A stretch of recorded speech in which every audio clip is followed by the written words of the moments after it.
तुम्हाला माहित आहे का, विदर्भातली लोक वेगळ्या विदर्भाची मागणी का करत आहेत? आणि बरं, ते त्यामागची कारण काय आहेत हे तरी तुम्हाला माहिती आहे का? नाही ना. बरं, मग महाराष्ट्रात ओसाड गावांची संख्या किती आहे हे तर तुम्हाला नक्कीच माहित असेल, हो ना? जर तेही नसेल माहित तर मग विदर्भात ओसाड गावं किती आहेत हे तुम्हाला नक्कीच नसेल माहिती. आता मी तुम्हाला विदर्भ वेगळा होण्यामागची जी कारण आहेत त्यातलंच एक कारण तुम्हाला आज मी सांगणार आहे. इतर कारणही सांगेल, पण आज नाही. आजच्या व्हिडिओमध्ये मी फक्त तुम्हाला ओसाड गावाची संख्या सांगणार आहे आणि हे महाराष्ट्र आणि विदर्भात असं तुलनात्मक सगळं सांगणार आहे. बाकी जे काही कारण आहेत विदर्भ वेगळा मागण्याची, ती तुम्हाला प्रत्येक व्हिडिओमध्ये एका व्हिडिओमध्ये मी ते सांगेल, सगळी कारणं सांगेल. म्हणजे एकाच व्हिडिओमध्ये एवढ्या सगळ्या गोष्टी मांडणं शक्य नाही. आणि आज जी मी सांगणार आहे ना, ही जी आकडेवारी मी तुम्हाला ओसाड गावांची सांगणार आहे ती अक्षरशः शॉकिंग आहे. आणि शॉकिंगच नाही, तुम्हालाही विचार करायला भाग पाडणारी आहे. का असं आहे तर आज तुम्हाला मी सांगते. महाराष्ट्रात जी ही ओसाड गावांची संख्या आहे ना, ती आहे 2703. आणि एकट्या विदर्भात ही आकडेवारी आहे 2305. विचार करा, एकट्या विदर्भात 2305. आणि म्हणजे 85% एकट्या विदर्भात ओसाड गाव आहे. पण याहीपेक्षा आणखीन एक शॉकिंग गोष्ट म्हणजे विदर्भातील वर्धा जिल्ह्यामध्ये ही आकडेवारी आहे 403. ओसाड गावांची आकडेवारी आहे 403. म्हणजे इतर जिल्ह्यामध्ये, महाराष्ट्रातील इतर जिल्ह्यांमध्ये जी संख्या नसेल ती संख्या एकट्या वर्धा जिल्ह्यात आहे. म्हणजे विदर्भातील हायएस्ट वरचं तो जिल्हा. आणि सगळ्यात कमी ओसाड गाव असलेला जिल्हा म्हणजे गोंदिया जिल्हा. बाकी जिल्ह्यांचं पण मी तुम्हाला सांगणार आहे. तुर्तास हे एवढं जे सांगते. पण ही जी मी आता तुम्हाला आकडेवारी सांगणार आहे ना, ही आकडेवारी मी हवेत फिरवत नाही किंवा इकडून तिकडून अशी गोळा केलेली नाही. ही आकडेवारी आहे महाराष्ट्र सरकारचं जे एक रिपोर्ट तयार होतो, ऑफिशियल यूज ओनली या नावाने, म्हणजे फक्त ऑफिस यूज करता असतो, त्या या रिपोर्टमध्ये ही आकडेवारी आहे. आणि ही आकडेवारी आहे 2021ची. 21-22 मधली ही आकडेवारी आहे. आणि ही 2011च्या जनगणनेवर आधारित आहे. म्हणजे यापूर्वी जी जनगणना झाली होती 1991 मध्ये, त्या जनगणनेच्या नंतर परत 2% आकडेवारी ही वाढलेली आहे ओसाड गावांची. ही शॉकिंग आहे, फार शॉकिंग आहे. म्हणजे कमी होण्याऐवजी हा आकडा वाढत चाललेला आहे. पण मी आता तुम्हाला हे जे सांगते ना, हे तो रिपोर्ट तर आहेच, महाराष्ट्र रिपोर्ट आहे. पण आपल्याकडे हे जे नागपुरात जे पत्रकार, संपादक, लेखक असा ज्यांचा प्रवास झालेला, अशी प्रभाकर कोतुंबार सर, त्यांनी मला हे पुस्तक एक दिलं होतं. हे पुस्तक आहे आरसा विदर्भाचा. आणि त्याच्यामध्ये त्यांनी काही गोष्टी आणखी नमूद केलेल्या आहेत, जसे उजडे गावो का अशांत प्रदेश विदर्भ. या पुस्तकामध्ये त्यांनी सगळ्या गोष्टी नमूद केलेल्या आहेत. जसे चार्ट आहेत, चार्ट प्रमाणे सगळ्या विदर्भातील सगळ्या जिल्ह्यातच नाही तर महाराष्ट्रातील इतर जिल्ह्यांमध्ये किती गाव ओसाड पडलेली आहे त्याचंही वर्णन त्यांनी केलेलं आहे.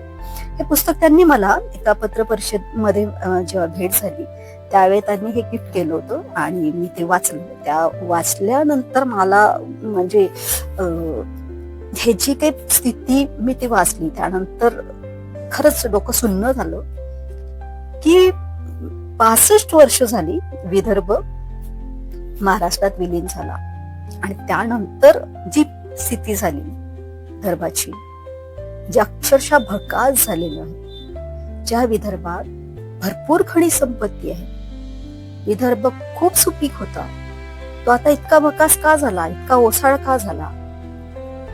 याच विदर्भामध्ये शेतकरी आत्महत्येचं प्रमाण का इतकं वाढलं? म्हणजे आताच्या घडीला विदर्भ शेतकरी आत्महत्येत टॉपवर आहे.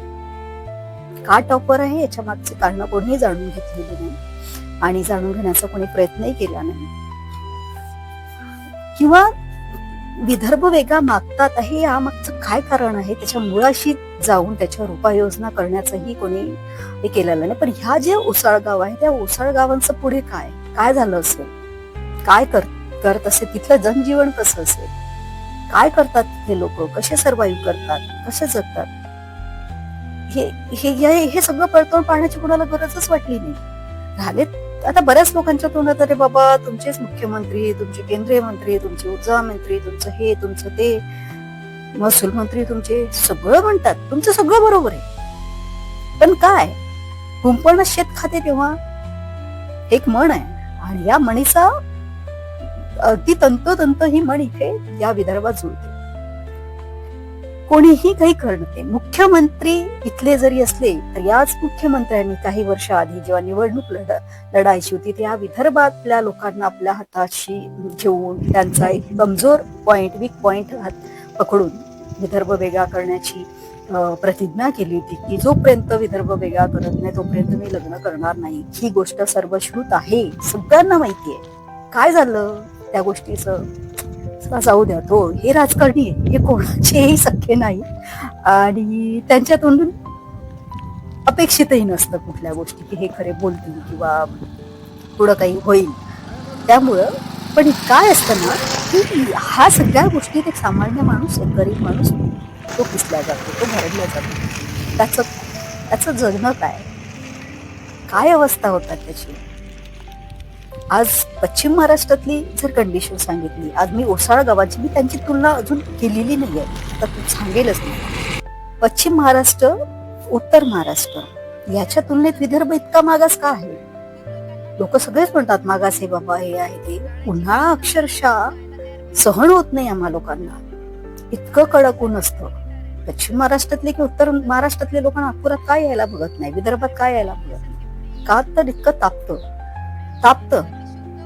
आमच्याकडे खरंच संपत्ती आहे ना, पण त्यांचा आम्हाला काहीच फायदा होत नाही. उन्हाळ्यात आमचं जगणं मुश्किल होतं. इतकं आम्ही सगळं सहन करतो. खनिज संपत्ती आहे, त्याचा वापर किंवा त्याचा फायदा. बरं आता हे जाऊ द्या, मी तुम्हाला याविषयी काही सांगणार नाहीये, ते समजायला सोडू. आता मी तुम्हाला ना ही आकडेवारी सांगणार आहे, म्हणजे महाराष्ट्रामध्ये किती ओसाड गाव आहेत आणि त्यातीलही विदर्भातली स्पेशली. त्याच्यानंतर मी तुम्हाला पश्चिम महाराष्ट्रातले सांगणार.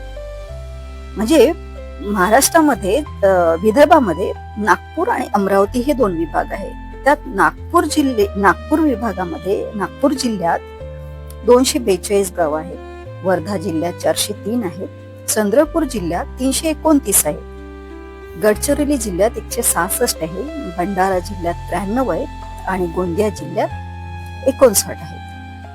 बरं आता अमरावती विभाग बघूया. अमरावती विभागामध्ये 360 गावं ओसाड आहेत, अकोला जिल्ह्यात 134 आहे, बुलढाणा जिल्ह्यात 144 आहे, वाशिम जिल्ह्यात 91 आहेत आणि यवतमाळ जिल्ह्यात 284 आहेत.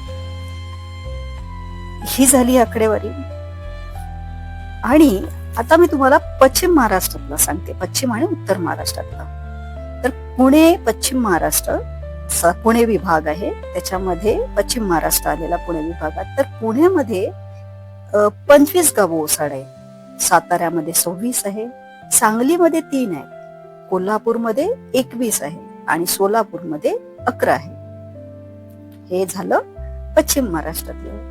आता उत्तर महाराष्ट्रात सांगते मी तुम्हाला. म्हणजे उत्तर महाराष्ट्र म्हणजे नाशिक विभाग. नाशिक मध्ये आहेत 3, अहमदाबाद मध्ये आहेत 3, धुळे जिल्ह्यात आहेत 4, नंदुरबार मध्ये आहेत 13 आणि जळगाव मध्ये आहे 26. आता तुम्ही सांगा कोणाचे आकडे जास्त आहेत? विदर्भात, पश्चिम महाराष्ट्रात की उत्तर महाराष्ट्रात. म्हणजे ही आकडेवारी, पश्चिम आणि उत्तर महाराष्ट्रातली आकडेवारी आणि ही आकडेवारी बघता तुम्ही जर याची तुलना केली तर तुम्हाला जाणून येईल, समजून येईल की हे ओसाड गावं इतकी असून यांना शासनाकडनं अजून कसं काय फायदा मिळाला नाही. ज्या मुख्यमंत्र्यांनी विदर्भ वेगळा करण्याची भाषा म्हणजे वेगळा करण्याची भाषा सुरुवातीला केलेली होती.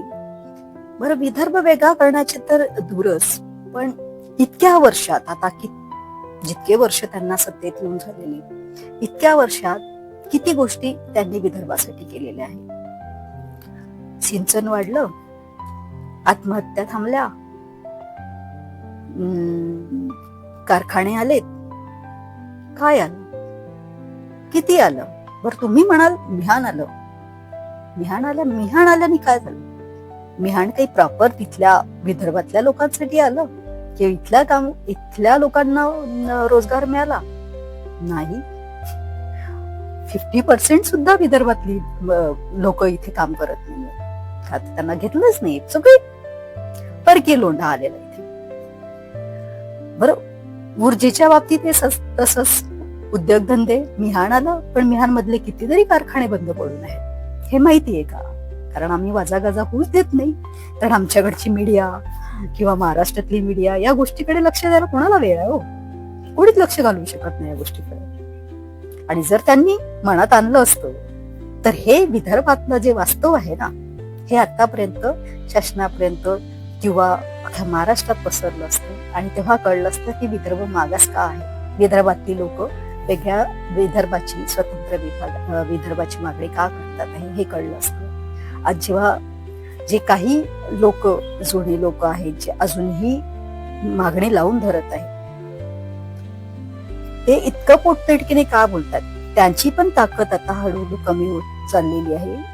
कारण काय म्हणतात ना, ते गेंड्याच्या कातळीचं पांघरून घातलेली हे सरकार आहे. त्यांच्या काय म्हणतात, त्यांना काही एक फरक पडणार नाही या सगळ्या गोष्टीचा त्यांच्यावर. मीडियाने लावून धरलं असतं तर हे प्रकरण मे बी तुमच्या आमच्या सगळ्या ज्या लोक आता हसतात, हे विरोध करतात हे वेगळ्या, नाही त्यात तीच असेल. खूप लोकांना मी तिथल्या म्हटलं होतं राहण्याची व्यवस्था आहे, पण ते जायला तयार पाहिजेत नाही लोक. हा, ते मेंटली रिटायर आहे. हो, त्या दोघी मायले अरे बाबा मेली असेल ती पुढी होती, चांगली शुद्ध होतं बोलणं बिलणं तिचं खूप शुद्ध. नाही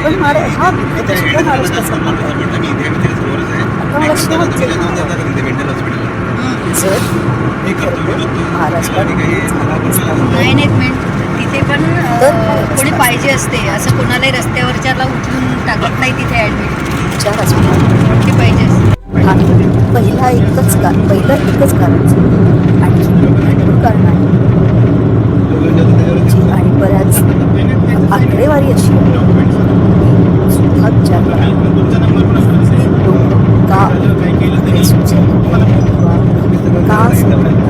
आपण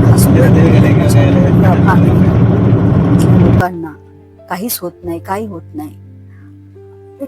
काही म्हणजे तुम्हाला विदर्भ वेगळा द्यायचाच नाही, मान्य आहे, नका देऊ, पण निदान विदर्भातल्या लोकांचं जगणं मग कठीण करू नका ना.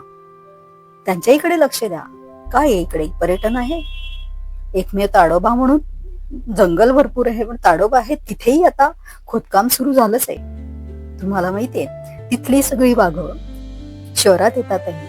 नागपूर सारख्या शहरात काय होतंय म्हणजे सगळं इथलं लुटून न्यायचं.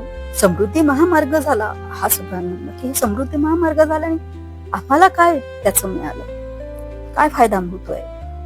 इथल्या जमिनी आधीच कोरडवाहू, त्यातही नापिकी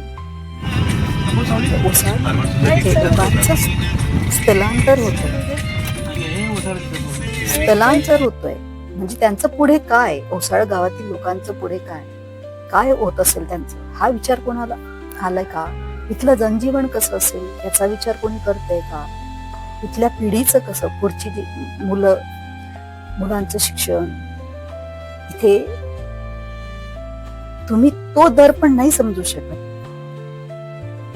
जिकडे ओलिताची शेती असते ना, त्याच्या तुलनेत कोरडवाहू शेती वाहणाऱ्या शेतकऱ्यांची काय अवस्था असते हे तुम्हाला माहितीये का?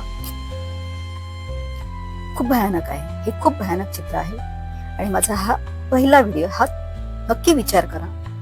आणि ही जी तुलना आहे जी तुम्हाला केलेली, ही आकडेवारी आहे, ती आकडेवारी सुद्धा तुम्ही तपासून बघा. आणि हे कुठलेही काही कमेंट्स करण्याआधी ना, माझ्या आधी पूर्ण व्हिडिओज बघा. मला तुम्ही समर्थक म्हणा, विदर्भ वेगळा करण्याची ही जी मागणी आहे, माझ्या ह्या सगळ्या बोलण्यामुळे तुम्हाला नक्कीच ते वाटलं असेल की ही समर्थक आहे. आणि जे काही तुमच्या डोक्यात आले असतील ते. पण मी समर्थक असण्याआधी एक नागरिक आहे, एक पत्रकार आहे, आणि माझी ही जबाबदारी आहे, माझं हे कर्तव्य आहे की ह्या गोष्टी मी त्या लोकांसाठी तरी सोशल मीडियावर टाकाव्या ज्या हसतात आहे, या मागणीला हसतात आहे.